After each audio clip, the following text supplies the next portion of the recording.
रात के 12:30 बज रहे थे। चारों तरफ मौत का सन्नाटा छाया हुआ था। जंगल पूरी तरह से शांत और सुनसान दिख रहा था। ऐसे में काला लबादा पहने एक शख्स हाथ में लालटेन लिए आगे बढ़ रहा था। उसके कदम सामने बने एक कुएं की तरफ बढ़ रहे थे। वो कुएं के करीब जाकर रुका और फिर उसने कुएं के अंदर एक पर्ची डाली।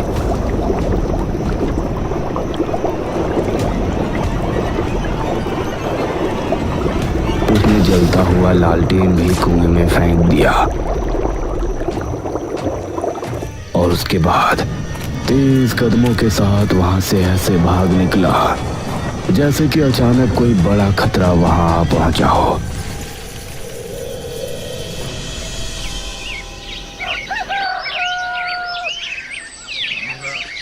अगली शाम इसी गांव में रहने वाली एक औरत कल्याणी अपने आंगन में बैठी हुई थी। उसकी बहू आंगन में झाड़ू लगा रही थी। अरे ओ सुस्त मुर्गी, कब तक तू उसी कोने में लगी रहेगी? अब आगे बढ़कर यहाँ की भी झाड़ू लगा दे। ये सुनकर घूंघट वाली बहू चारपाई के पास आई और वहां से झाड़ू लगाने लगी और उसकी सास कल्याणी उसे देखकर मुस्कुराने लगी। उसके बाद एक के बाद एक काम वो बहू को बताती जा रही थी और बहू भी बेचारी काम करती जा रही थी। कल्याणी इसी तरह से अपनी बहू पर अत्याचार करती थी और बहू बेचारी अपने घर को बसाने के लिए उसकी हर एक बात माना करती। रात के समय कल्याणी अपने कमरे में सो रही थी। तभी उसके चेहरे पर पानी की धारा छपाक से पड़ी। अरे कौन है? इतनी रात में इतना गंदा मजाक। कल्याणी ने उठकर देखा तो उसके आसपास कोई नहीं था। उसने देखा कि आंगन में घर के बाहर से पानी बहता आ रहा है। अरे पानी कहाँ से बहता हुआ आ रहा है? ऐसे तो पूरे बरामदे में कीचड़ हो जाएगी। पानी कहाँ से आ रहा है ये देखने के लिए वो घर से निकली और पानी की लहर जिस तरफ से आ रही थी उसके साथ साथ आगे बढ़ गई। उसने कुछ कदम चलने पर ही देख लिया कि पानी की लहर जंगल की तरफ से आ रही है। तो ना जाने क्यों वो डर गई। हे भगवान! ना जाने उसे किस बात का डर हुआ। वो भागने के लिए घर की तरफ मुड़ी, लेकिन तभी किसी अदृश्य शक्ति ने उसका पैर खींचा। कोई मुझे बचाओ! कल्याणी कुएं पर पहुंची और पूरी तरह से कुएं के अंदर समा गई। उसकी चीख जंगल में गूंजी और चारों तरफ सन्नाटा छा गया। मेरा नाम रोहन है।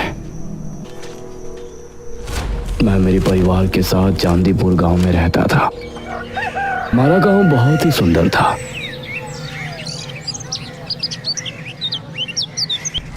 और हमें यहाँ रहते हुए किसी तरह की कोई परेशानी नहीं होती थी। मेरे दादा और दादी सरूरपुर गांव में रहते थे और वो हर महीने मुझसे मिलने आया करते थे। दादाजी, दादी जी,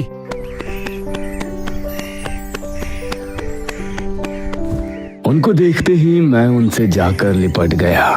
अरे हमारा रोहन, कैसे हो बेटा? मैं तो अच्छा हूँ दादा दादी, आप दोनों कैसे हो? जीता रहे बेटा, हम भी ठीक हैं।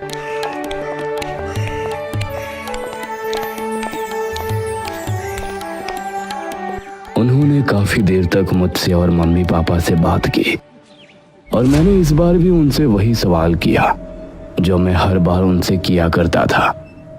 दादाजी, मैं आपसे हर बार आपके गांव चलने की बात करता हूँ, लेकिन आप मुझे लेकर नहीं जाते हैं। लेकिन आज आपका कोई बहाना नहीं चलेगा। ये सुनकर दादा और दादी दोनों के चेहरे पर गंभीरता के भाव नजर आए और दादा बोले, ठीक है रोहन बेटा, इस बार तो नहीं, लेकिन अगली बार जब हम तुमसे मिलने आएंगे तो तुमको अपने गांव लेकर चलेंगे।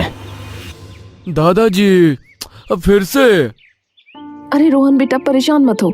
अगर दादाजी आपको लेने नहीं आए तो मैं और तुम्हारे पापा हम तुमको दादाजी के गांव लेकर चलेंगे।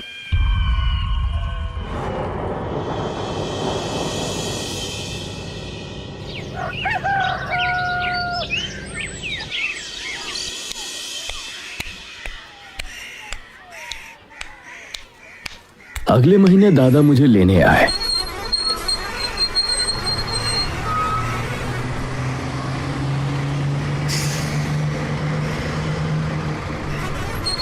और मैं उनके साथ उनके गांव सरूरपुर आ गया। उनका गांव भी बहुत सुंदर था। पूरे दिन उन्होंने मुझे घुमाया फिराया।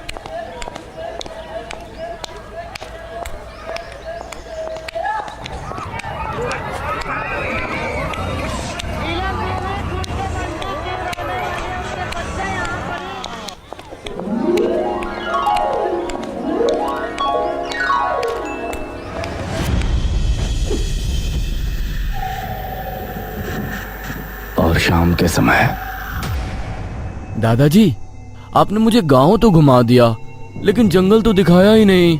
मुझे जंगल भी ले चलिए ना। जंगल का नाम सुनकर दादा दादी के चेहरे का रंग उड़ सा गया और दादा बोले, अब बेटा, जंगल का क्या देखना? जंगल तो हर एक गांव का एक जैसा ही होता है। पेड़ पौधे, झाड़ियाँ, वो तो ठीक वैसा ही है जैसा तुम्हारे गांव का जंगल है। दादा मुझे जंगल ले जाने से मना क्यों कर रहे थे, ये बात मुझे समझ नहीं आ रही थी।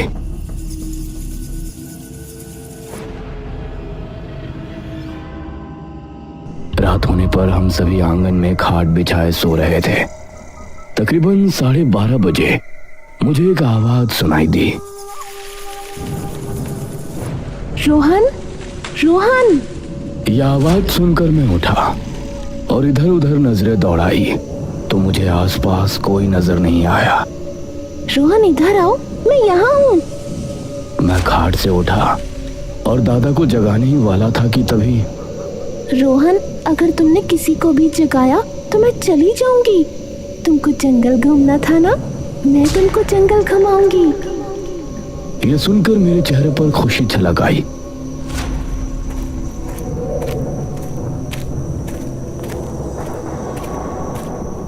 रोहन, तुम मेरी आवाज का पीछा करते हुए यहाँ तक आ सकते हो। मैं जंगल की तरफ हूँ।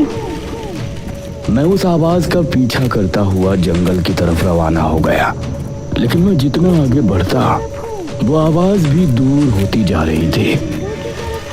आओ रोहन, तुम मेरे बहुत करीब हो। मैं जंगल के बेहद करीब था। तभी किसी ने मेरे कंधे पर पीछे से हाथ रखा।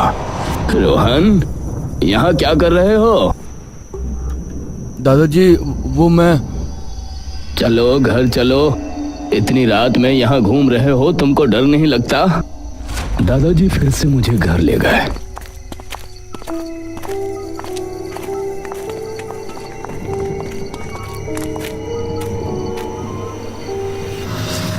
लेकिन मेरे मन में अभी भी वही बात चल रही थी कि जो आवाज मुझे सुनाई दे रही थी, आखिर वो किसकी थी?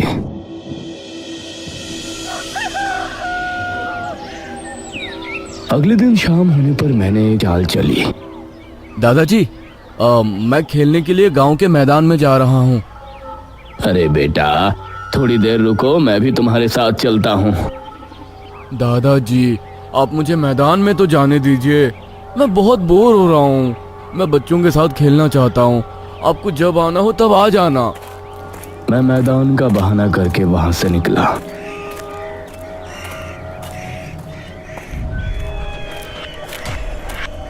शाम ढलने लगी थी और अब मध्यम अंधेरा शुरू हो गया था। मेरे कदम अपने आप ही जंगल की तरफ बढ़ रहे थे। तभी मेरे सामने एक आदमी आकर रुका। अरे, तुम तो मोहन के पोते हो ना? जी काका, आप कौन? मैं तुम्हारे दादा का दोस्त हूँ। तुम यहाँ क्या कर रहे हो? काका जी, मुझे जंगल में घूमने का मन था। आप मुझे जंगल घुमा लाइए ना। जंगल में घूमना तुम्हारे लिए ठीक नहीं है। वहाँ एक कुआं है। कुआं है? लेकिन कुआं तो हमारे गांव में भी है। उससे खतरे की क्या बात है? हमारे गांव का कुआं कोई आम कुआं नहीं है। उसके पास तो मुझ जैसे बूढ़े और गांव के जवान भी जाने की हिम्मत नहीं करते। लेकिन ऐसा क्यों काका? वो सब तुम मत सोचो बेटा, बस इतना समझ लो और जंगल में जाने का विचार छोड़ दो। और ठीक है काका। चलो मैं तुमको घर छोड़ देता हूँ।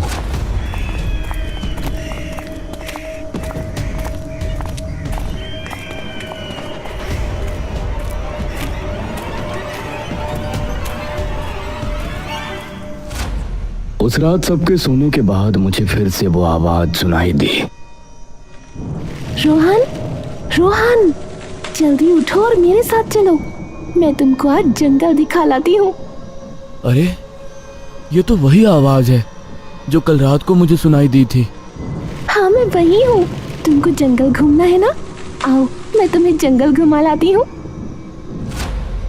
लेकिन आप हो कौन? ना सामने आती हो ना दिखाई देती हो। मेरे इतना कहने के बाद मुझे जंगल की तरफ एक धुआं सा नजर आया।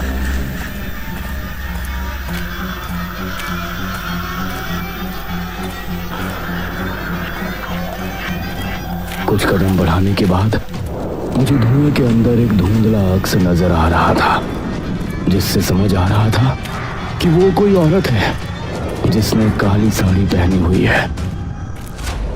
रोहन, तुमको पहले भी समझाया गया है ना कि जंगल की तरफ जाना ठीक नहीं है। एक बार फिर से दादाजी को सामने देखकर मैं डर गया। दादाजी, मैं तो बस बस कुछ नहीं, चलो अभी के अभी घर चलो। दादाजी फिर से मुझे घर ले आए।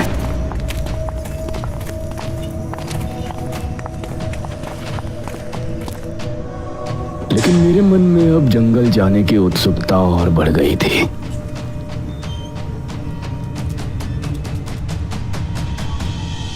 दादाजी के घर के पास ही एक वैद्य जी रहते थे। सुबह सुबह एक गुहार से हम सभी की आंखें खुल गई।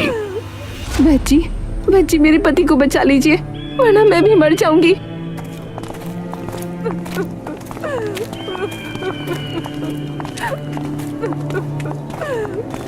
एक औरत अपने पति के साथ वैद्य जी के घर के बाहर बैठी थी। उसका पति जमीन पर पड़ा था और उसकी हालत बहुत खराब थी। अरे क्या हुआ इसको? इनको खून की उल्टियां हो रही हैं वैद्य जी, कल से कई हो चुकी हैं। इसे जल्दी अंदर लेकर जाओ। मेरे दादा और गांव के एक आदमी ने आगे बढ़कर उसके पति को सहारा दिया और उसे वैद्य जी के घर के अंदर ले गए। मैं भी उनके पीछे घर के अंदर पहुंच गया। ये इसके साथ कब से हो रहा है? वैद्य जी, कल सुबह से ही इनके साथ ये हो रहा है। जब से अब तक न जाने कितनी उल्टियां कर चुके हैं। घबराओ नहीं, मैं इसकी दवा कर देता हूँ। वैद्य ने काफी समय लगाकर उसके लिए दवा बनाई। ये लो रमेश, इसे खा लो।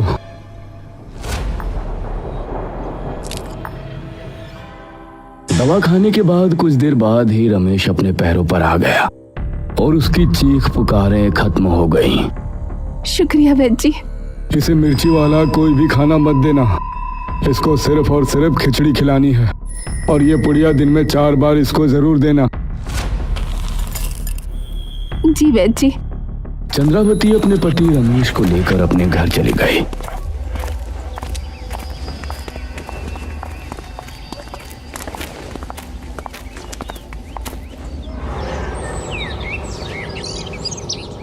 दोपहर के तकरीबन 4 बजे के समय फिर से वो औरत अपने पति को लेकर वैद्य जी के पास आई। देखिए ना वैद्य जी, इनको फिर से उल्टियां आई हैं। ये कैसे हो सकता है? जो दवा मैंने बनाकर दी है वो तो सबसे ज्यादा कारगर है। ऐसा नहीं हो सकता। तुमने इसे दवाई दी थी कि नहीं? रमेश जमीन पर गिरकर तड़पने लगा और उसकी आंखें लाल लाल चमक उठी। अरे बाप रे, ये इसे क्या हो रहा है? अब वैद्य जी भी उसकी तबीयत देखकर हैरान रह गए थे। वैद्य जी, कुछ कीजिए ना। माफ करना, मुझे कुछ समझ में नहीं आ रहा कि इसे कौन सी मर्ज है। इसे अब कोई नहीं बचा सकता। वैद्य जी की बात सुनकर उसकी पत्नी क्रोधित हो गई। वैद्य, तू कहता है कि मेरे पति को अब कोई नहीं बचा पाएगा? तो देखना, मेरे रमेश जिंदा रहेंगे और मैं इनको बचा कर ही रहूंगी।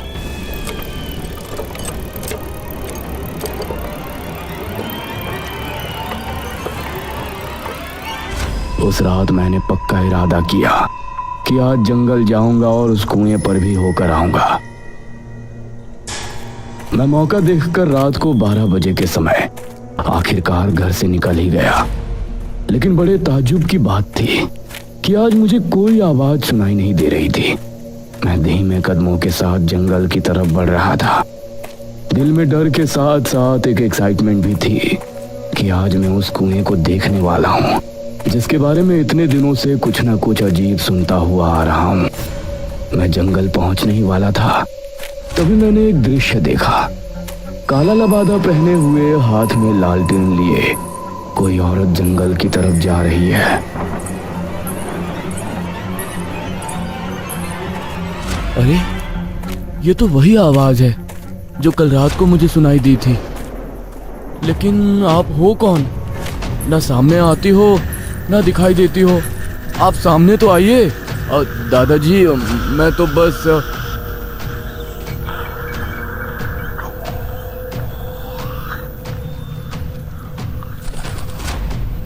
वो उस कुएं के पास जाकर रुक गई। मैं पहली बार उस कुएं को देख रहा था। उस कुएं के आसपास का वातावरण बहुत ही अलग था। यहाँ गर्मी के मौसम में भी बहुत ठंड थी। सही में हमारे गांव के कुएं के पास जिस तरह की शांति और सुकून महसूस होता था, इस कुएं के पास अजीब सा सन्नाटा महसूस हो रहा था। उस औरत ने कुएं की पटरी पर लालटेन रखा और उसके बाद अपने दूसरे हाथ में पकड़ा एक चश्मा, जो कि नजर का चश्मा लग रहा था। उस चश्मे को उसने कुएं में फेंक दिया। बाद उसने लालटेन भी कुएं में फेंक दिया और फिर तेज रफ्तार के साथ वहां से भाग निकली। उसको भागता हुआ देखकर अब मुझे भी कुछ समझ में नहीं आया। मेरे भी दिल में अजीब सा डर बैठ गया था और अब मैं भी घर की तरफ भाग रहा था। कुछ ही देर में मैं घर पहुंचा। मेरी सांसें बुरी तरह से फूली हुई थी। कुछ भी समझ में नहीं आ रहा था। तभी दादाजी खांसने लगे।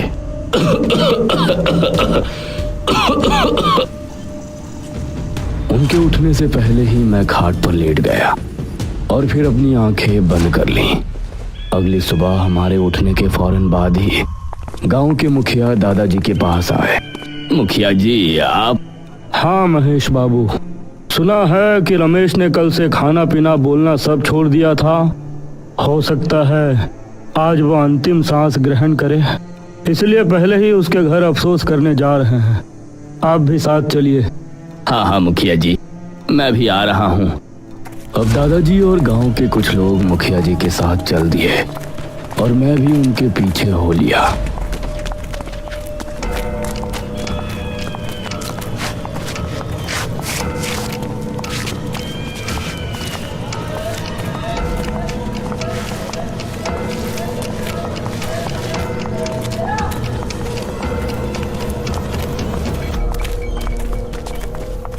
सभी रमेश के घर पहुंचे तो उन्होंने पाया कि रमेश अपनी पत्नी के साथ आंगन में बैठा हुआ है और एकदम सही सलामत नजर आ रहा है। अरे रमेश, तुम? जी मुखिया जी, आइए बैठिए। तुम ठीक कैसे हुए?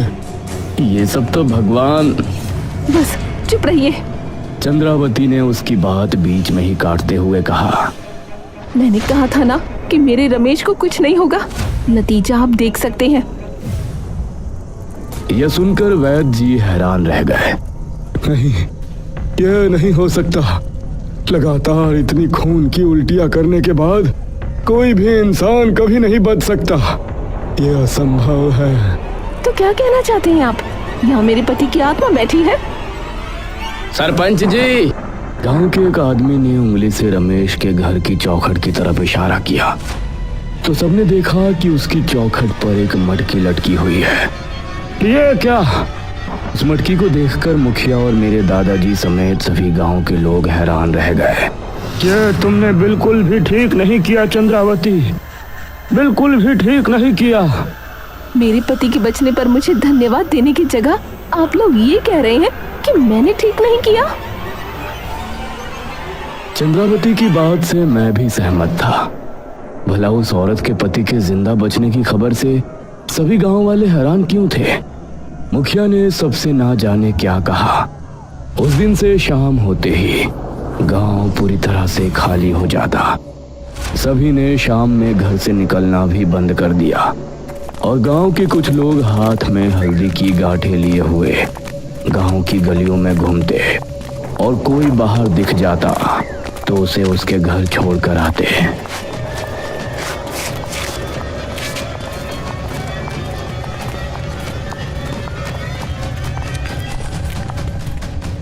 दादाजी, चंद्रावती के पति के ठीक हो जाते ही गांव का माहौल अजीब क्यों हो गया? क्यों लोग इस तरह से डरकर घरों में रहने लगे हैं? मुझे कुछ समझ में नहीं आ रहा। बेटा रोहन, तुम मुझसे वादा करो कि तुम इस बारे में कोई सवाल नहीं करोगे। तुम कभी भी जंगल में जाने की सोचोगे भी नहीं। जी दादाजी। मैंने दादाजी की हाँ में हाँ मिला दी, लेकिन अब मेरे मन में कई सवाल उठ रहे थे। कुएं के साथ साथ अब मुझे ये भी जानना था कि वो औरत कौन थी और इस तरह गांव के लोग चंद्रावती को किस बात का दोषी मान रहे थे। रोहन, रोहन, मेरे पास आओ, मैं आज तुमको जंगल घुमा लाती हूँ। रोहन, रोहन, मेरे पास आओ, मैं आज तुमको जंगल घुमा लाती हूँ।